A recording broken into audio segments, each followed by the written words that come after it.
Hindi tutol ang Iglesia ni Cristo sa pagpapatupad ng batas.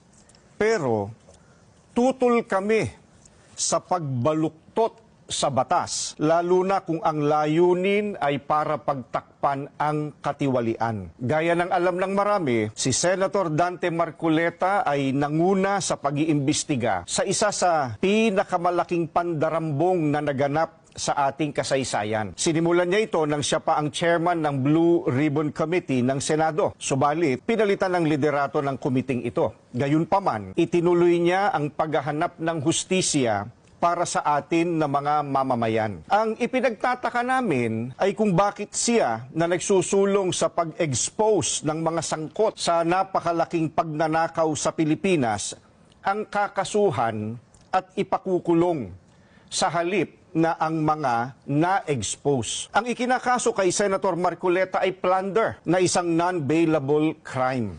Sa makatwid, ipakukulong siya at hindi pwedeng magpiyansa hanggang hindi natatapos ang pagliliti sa kanya. Sa madaling salita, ay hindi na niya maitutuloy ang paglalantad o pag-expose sa mga sangkot sa pandarambong na naganap.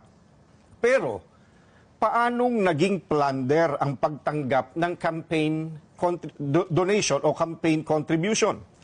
Hindi naman galing sa kabangyaman ng Pilipinas ang tinanggap niyang donation mula sa mga sumuporta sa kanyang pagkandidato bilang senador.